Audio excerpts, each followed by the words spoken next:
Bienvenue sur Renaissance émotionnelle, le podcast dédié à ceux qui cherchent à transformer leur vie, à trouver un sens au milieu du chaos et à retrouver un pouvoir intérieur. Je suis Émilie Monté, neuropraticienne de la Scamden et entrepreneur dans le monde du bien-être émotionnel. Bonjour et bienvenue sur Renaissance émotionnelle. Aujourd'hui, j'ai envie de parler de féminité, de sensualité. Incarner son énergie féminine. La sensualité, la féminité et la liberté d'être soi. Parce que depuis la nuit des temps, les humains catégorisent. Ils mettent dans des cases, ils créent des normes, des critères, des codes. Le cerveau humain adore ça. Le cerveau aime ce qui est identifiable, ce qui est prévisible, ce qui est rangeable. C'est rassurant pour lui. Donc, depuis toujours, on grandit dans des normes, dans des cases, dans des étiquettes. Et particulièrement pour les femmes, parce qu'on grandit très tôt avec des conditionnements. Être belle, être douce, être féminine, être élégante, être discrète mais séduisante, sensuelle mais pas trop, forte mais pas intimidante, mais également des conditionnements physiques. On doit rentrer dans telle catégorie, peut-être être mince, peut-être s'habiller d'une telle façon, se maquiller, se coiffer d'une certaine façon.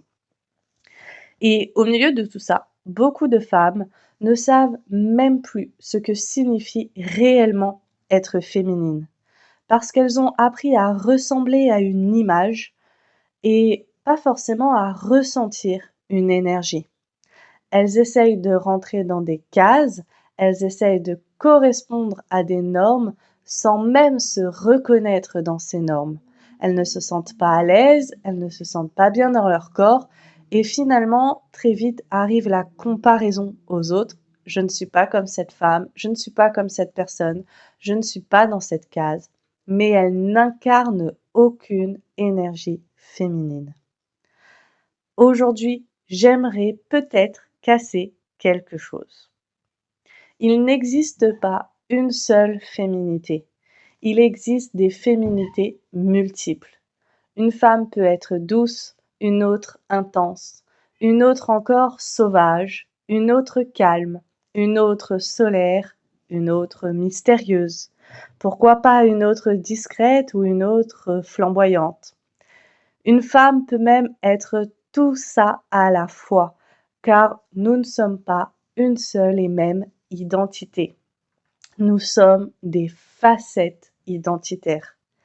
Et aucune n'est moins féminine qu'une autre, parce que la féminité n'est pas un vêtement, ce n'est pas une coupe de cheveux, ce n'est pas du maquillage, ce n'est pas une taille de pantalon, ce n'est pas être mince ou ronde ou grande ou petite.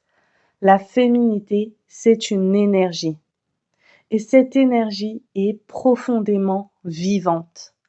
La féminité, c'est la vie, c'est le mouvement, c'est l'émotion, la création, la créativité, le lien, le feu, la passion, l'eau, la douceur, mais aussi la puissance. La féminité, c'est tellement de choses qu'il faut d'abord la découvrir, la comprendre, l'imager, aller chercher ses propres perceptions de la féminité. Parce que pendant longtemps, on a opposé puissance et féminité, comme si une femme forte perdait sa féminité. Alors qu'en réalité, une rivière est profondément féminine.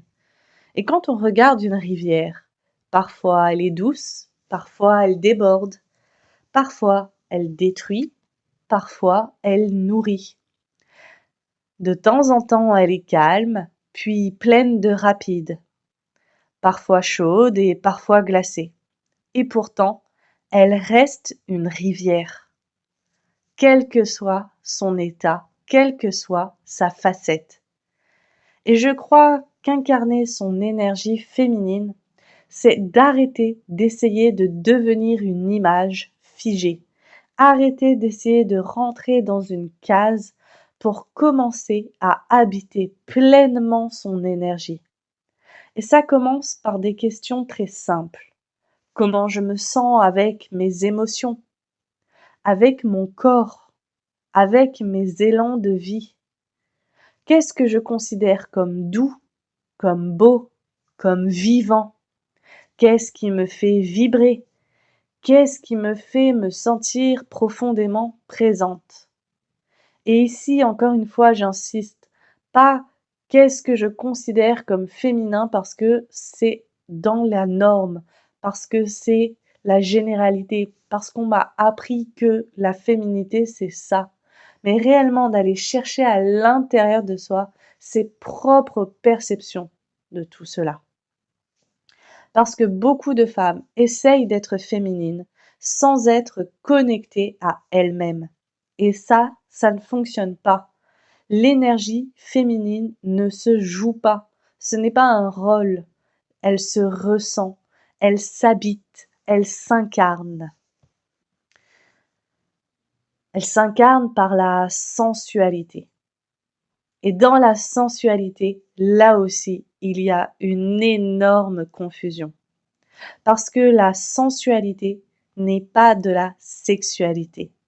La sensualité n'est pas la vulgarité. La sensualité, encore une fois, c'est une énergie, c'est un archétype et surtout une profonde connexion à ses 5 sens, une profonde connexion à son corps. Être sensuel, c'est être relié à la vie à travers son corps, à travers ses sensations, à travers ce que l'on ressent. Et ça change tout. Parce qu'une femme peut être extrêmement sensuelle en jogging, sans maquillage, sans talons. Parce que la sensualité ne vient pas d'un vêtement, elle vient d'une présence. Alors, pose-toi cette question. C'est quoi pour moi la sensualité? Quelle couleur? Quel tissu? Quel paysage? Quelle odeur? Quelle musique? Quel plat? Quelle texture? Quelle lumière? Quel mouvement? Parce que la sensualité passe par les 5 sens, par la vue, le toucher, l'odorat, le goût, l'ouïe. Et les neurosciences montrent quelque chose d'extraordinaire. Quand on active consciemment ces sens, on réactive aussi certaines zones du cerveau liées au plaisir, à la présence, au lien au corps et à la sécurité intérieure.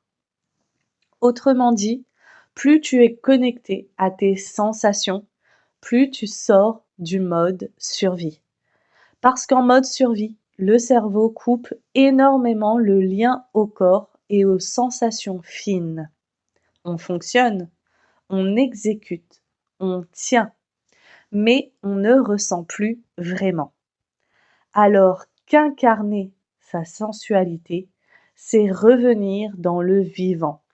C'est ralentir suffisamment pour ressentir le vent sur sa peau, le goût d'un café, une odeur, une texture, une musique, un tissu, un mouvement, une danse, un regard.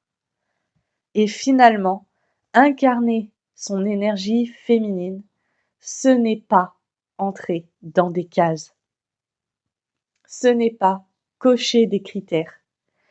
C'est explorer, jouer, découvrir, ressentir, tester, créer. C'est habiter son corps autrement. C'est habiter sa vie autrement.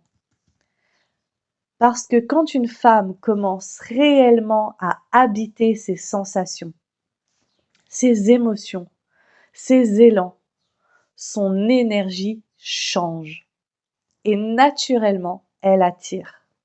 Pas seulement des personnes, pas seulement l'autre, elle attire la vie, les expériences, les rencontres, les synchronicités, parce qu'elle devient présente, vivante, incarnée.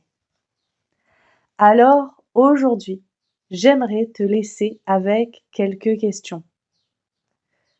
Quelle féminité essayes-tu inconsciemment de reproduire? Et donc, quelle féminité est réellement la tienne? Est-ce d'ailleurs la tienne ou celle qu'on t'a appris à jouer? Qu'est-ce qui te fait te sentir vivante? Et surtout, qu'est-ce que tu pourrais remettre dans ton quotidien pour te reconnecter un peu plus à tes sens, à ton corps, à ta sensualité? Parce qu'incarner sa féminité, ce n'est pas devenir quelqu'un d'autre. Et si aujourd'hui, tu sens que tu as du mal à te reconnecter à toi, à ton corps, à ta confiance, à ta féminité, ou simplement à ce que tu ressens réellement, j'ai créé un atelier autour de ça. Un atelier pour apprendre à retrouver confiance en toi autrement. Pas en essayant de devenir quelqu'un d'autre, mais en revenant progressivement à qui tu es, à travers le corps, les émotions, les ressentis, les perceptions, les mécanismes inconscients, des exercices concrets. Je t'aide à comprendre ce qui te coupe de toi, pour retrouver un ancrage plus stable et plus vivant au quotidien. Retrouve l'atelier Confiance en soi dans la description. En attendant, prends soin de toi et rappelle-toi, ta féminité ne se trouve pas dans une image à atteindre, elle se trouve dans la manière dont tu t'autorises à être pleinement vivante. Je te laisse me dire en commentaire ce que t'a évoqué cet épisode, comment tu te sens par rapport à ça, où en es-tu dans ta féminité et ta sensualité, où en es-tu dans tes élans de vie. Partage cet épisode à quelqu'un qui pourrait en avoir besoin. Abonne-toi pour me soutenir et à très bientôt pour un nouvel épisode.